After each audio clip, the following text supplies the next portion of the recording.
mamas out there, how are you guys doing today? I wanted to take a second and come talk to you about how to correct your child when parenting.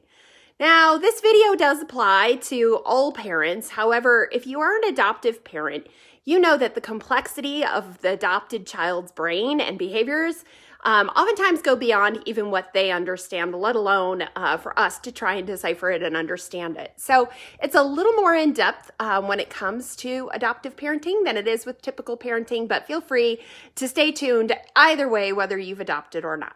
My name is Brooke Fremouw. I'm an adoptive mom to 11 beautiful children, ages 8 to 25. I've adopted at birth all the way through 18 years old. So we've got a wealth of experience in this area. I am going to be offering a free strategy call, 45-minute strategy call to break down what's going on in your household when it comes to your children, especially your adoptive parent, your adoptive kids. So stay tuned for that, because what I do is I help other moms of adopted kids to exchange the chaos in their hearts and in their homes for peace. I love doing it. I've helped a lot of mamas out there, and I'd be interested in speaking to you as well. So with that being said, let's go ahead and dive right into this. Okay, you have come to your child and you've had to correct them, and you typically get one of two responses, right? Okay, mommy may have been a response that you got when your child was 5, which God bless any child that says, okay, mommy, gets up and puts their shoes away. That's an incredible response, and if that's you, congratulations. If that is not you, and if your child has decided that they have opinions of their own and timing of their own, and they are not so interested in obeying you, then you're dealing with behaviors that come from what's going on in their hearts and in their heads, right? The key here is to really be able to start to understand what it is that your child is really saying. So if your child sits on the couch and doesn't say anything and continues to watch the television, what is your child saying? They're saying, Mom, my TV show is more important than putting my shoes away right now.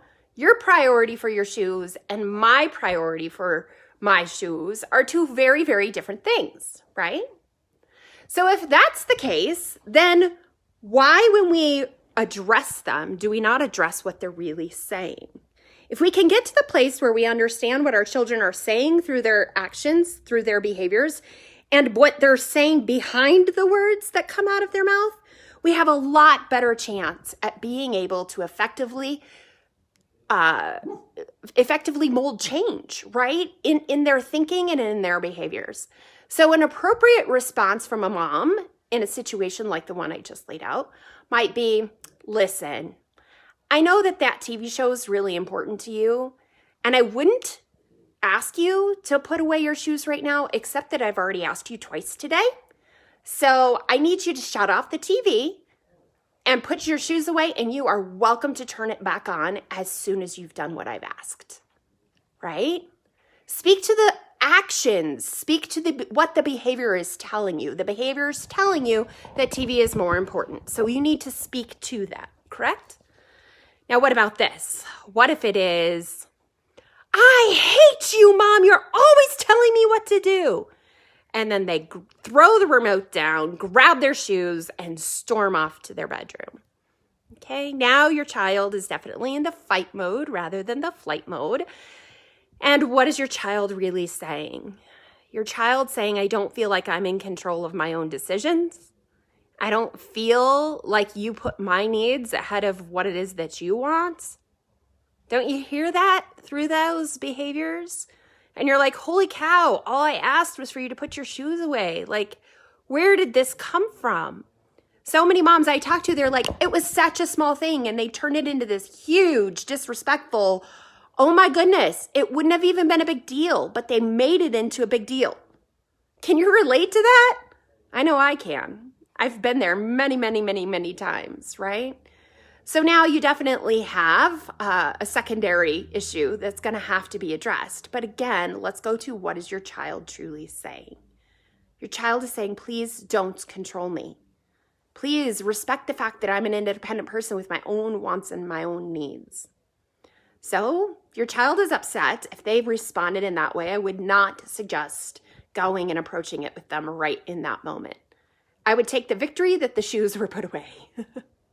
Right? Okay, you got what you wanted. You got a little more than what you wanted, but you got what you wanted. And I would wait and allow that situation to dial itself back down. So when your son now comes out of his room with the shoes put away and sits on the couch, I think I'd be sitting on that couch waiting for him to come back, right? And I would address what he's saying through his actions and his behaviors. And let me tell you, if you get it wrong, they will correct you. They don't like you putting words and thoughts into their mouth that aren't their words or their thoughts. So they will correct you. But let's remember that despite the fact that your child may be elevated, it's really good for you to stay calm. Okay, so I would give yourself that time, like take some nice regulatory breathing exercises, keep yourself regulated so that when your child comes back, you can say, listen, I feel like maybe you felt like I was trying to control you and that I don't respect what you want to do with your time. And that was not my intention. That was not my intention. Is that what you felt? And give them some space to speak to their feelings so that you can really address the real issue, right? You need to be able to say to them, like, what's going on that caused you to take this and turn it into this, okay? These are the kinds of things that we work on. And so what I want to challenge you to do, I want you to be very aware for the rest of today. You still got plenty of time, right? You're in the battlefield all the way till sometime between 8 and 10, depending on the age of your child or children. So you're in the battlefield. I want you to look and be extra aware of not what your child's saying with their mouth, right? But what they're really saying. I hate you is very rarely I hate you, right? That might be what comes out. But what they're really saying is that you're not seeing me, you're not hearing me. And in what way are we not seeing them or not hearing them?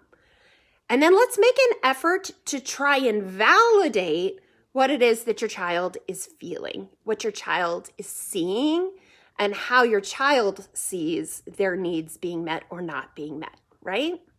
And the more that we can speak to what's really driving their words and their behaviors, the better we're going to be able to understand them and then mold them into healthier thoughts and behaviors, healthier ways of responding that still gets their needs met, but does it in a way that's socially appropriate and that helps with the health of the relationship rather than hurts it, right? All right, guys. So hopefully that's a little bit of direction for you as far as thinking as you're going through your parenting. I am going to be offering strategy calls for 5 people. I do 5 people per video.